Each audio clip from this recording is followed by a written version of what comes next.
What up, what up, what up, New York Giant Nation and football fans all over the world. It is your boy, Mac the Giants fan, coming back with another little quick video giving my Super Bowl 56 final thoughts. Let's get it. And Super Bowl 56 was a great game last night. For everyone that was watched that game and enjoyed, man, it was a fun, entertaining game to watch. Got a little dicey at the end there. I feel like the officials asserted themselves a little too much on that final drive. But at the same time, it is what it is. What are you going to do? But just a couple things to take away from this game, man. Shout out to the entire Cincinnati Bengals roster, man. They did a tremendous job battling all season to get to that point in which they got, and they got so close, but did end up coming up a little bit short to the Los Angeles Rams last night, 23-20, man. And definitely big props to the Los Angeles Rams, the new kings of the mountain, the Super Bowl champions. I'm so happy for so many players on that team that definitely deserve it from the grind they put in and year out. Von Miller, this is his second Super Bowl win with a second different team. But props to Von Miller, man, getting back to that point one more time. Aaron Donald, man, no one I feel like deserves this like as much as you do. You are, in my opinion, the best NFL player in the league at any position, the most dominant NFL player in the league, point blank. Period. You saw what it was taking for them to slow you down a little bit last night, and they still couldn't get the job done.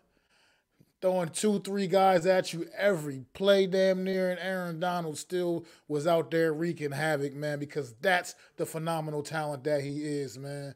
And then also, just want to send some prayers up to Odell Beckham, man. He had a tremendous first half of this game and unfortunately went down with a knee injury that knocked him out of the rest of the way. I don't know the severity of this injury, but let's just hope that he can recover, make a full recovery, and, everything will be okay for Odell Beckham, man. He had a really tremendous first half of this game, and he still finished the night as the Rams' second leading receiver on the night because that's how good a first half he had. He got into the end zone. So proud of that kid, man.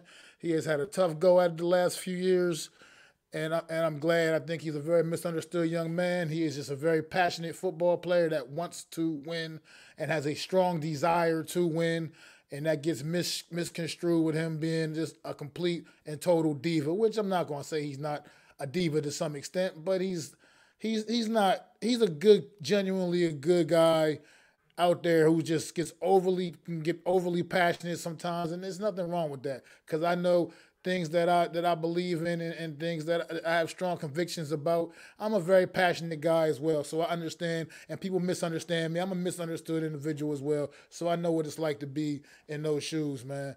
And then Matthew Stafford, man, also, man, spent his whole entire career in Detroit, which I've been on record as saying I believe is the absolute worst, most poorly run franchise in the NFL. And he suffered his whole entire career with that football team, and then got an opportunity got traded and came over here to the Los Angeles Rams. And in his first season with the Los Angeles Rams, wins a Super Bowl. So props to Matt Stafford as well. Man, congratulations, dude. You definitely deserved it. And like I said, it's not to say that none of the guys on the Bengals didn't deserve the W. It's just they're a young team and they're a young upstart, up and coming team that I think is not going anywhere no time soon. They are going to be, as long as they can keep this team together and stay healthy, they have potential to become a dynasty, legitimate dynasty. Fix a few of their quirks. I'm pretty sure they will address this offensive line very aggressively this offseason because I believe this offensive line is what cost them the game last night. I mean, just Joe Burrow just he had no time to get anything done. He almost literally was injured. It was a little scary moment there for a second. Thought he wasn't sure if he was going to be okay to come back in the game, but it's a Super Bowl and that kid is tough as they come. And I know as long as he could get up and stand on his 2 feet and walk and move around, he was going to definitely be back out and finish that football game, man. So, big salute to like I said, the Cincinnati Bengals. They had a hell of a year, but the Los Angeles Rams proved to be a little too much in the end. Now, on to some of these controversial calls that people have been talking about in this game, man. Okay, the big one, obviously, that everyone cannot shut the hell up about this morning is the big T. Higgins 75-yard touchdown catch immediately out of the half at the top of the third quarter. The first play from scrimmage in the third quarter, if I'm not mistaken. And yes, it should have been a penalty on T. Higgins. There absolutely should have been. He did end up kind of reaching up, grabbing Jalen Ramsey's face mask a little bit, and he impeded Jalen Ramsey on the play. He absolutely did. But let me tell you something. You can keep saying that and keep talking about that play, about how Jalen Ramsey should have got that call. Well, T. Higgins should have got a call earlier in that game. He went out early in the first quarter, I believe, when the Bengals kicked their first field goal on that drive, when they settled for their first field goal. T. Higgins went on a quick slant. Jalen Ramsey clearly grabbed this man's shirt and impeded him from catching the football, and there was no flag thrown, but yet no one's making us think about that play. Now, had Jalen Ramsey not committed that foul that wasn't even called, T. Higgins probably would have scored a touchdown on that play. But nobody wants to talk about that. It's like erase that play from our memory and forget that one happened. So I'm sorry. Tit for tat, Jalen Ramsey, they owed it to you. They owed that one to T. Higgins because they already blew a call earlier in the game against him that would have probably scored him a touchdown as well. So I'm sorry. I don't feel the same sympathy as for you on that, man. Because for what it's worth, as great a player as you are, you do get superstar calls from time to time, brother. And you do get away with some things sometimes that lesser cornerbacks wouldn't be able to get away with. You get the benefit of the doubt for. That was an example of what I was talking about right there. You visibly, when they showed the replay, it was visible, noticeable, and I don't even know how the referee didn't see it to throw the flag, because he probably did see it and just chose not to throw the flag. It was maybe not quite as egregious as what T. Higgins did to you. I will give you the benefit of the doubt there. But what you did was equally as much a penalty as what T. Higgins did. And that wasn't called, so they didn't call it on T. Higgins. So I feel like that's a wash. That is a wash. I don't feel any sympathy for you, brother. I'm sorry. Get over it. But that last drive of that game, man, I'm not saying the calls were necessarily, well, yeah, the one was controversial. The one interference on the linebacker, they called a pass interference when he apparently put a finger on Cooper Kupp or something. That was nothing. That should have been nothing. That was a critical down. It was third down. They would have took the Rams to fourth down and put them like the pressure on to convert on fourth down. But no, the referees bailed them out with what was just a felonious penalty, because that wasn't a penalty. Now, the play before that, I believe it was Henderson maybe that went out and got absolutely mugged. They didn't throw a flag on that. But then the next play on Cooper Kupp, barely got touched by anybody. He barely got touched by that linebacker, and they threw a flag on that linebacker. Then they took a touchdown off the board from Cooper Kupp because of some kind of a holding penalty or something.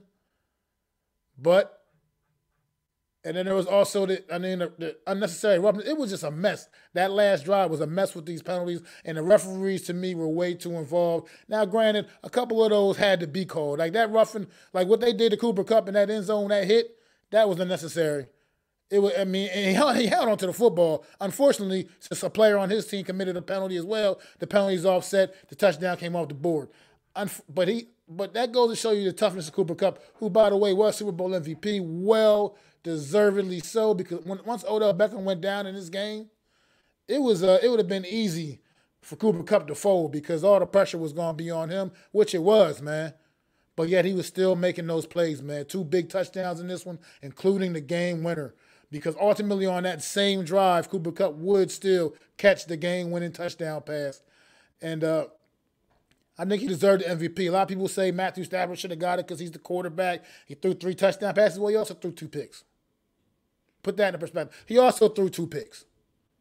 So that right there alone, to me, knocks him out the MVP race. I would have been even okay if Aaron Donald would have went home with the MVP. That would have been okay for me too, man. Because Aaron Donald played a phenomenal football game as well.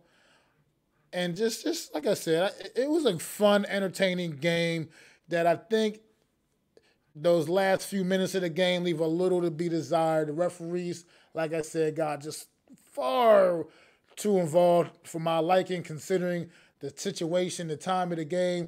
I mean, some stuff you do have to flat out call, but then it just got ticky-tacky at the end there for some reason. You were letting so many things slide throughout the game. Like I said, the penalty I talked about earlier, the one on Jalen Ramsey that didn't get called, the one on T. Higgins that didn't get called. You let stuff like that slide, but then you call this ticky-tacky stuff at the end of the game in the crucial moments of the Super Bowl.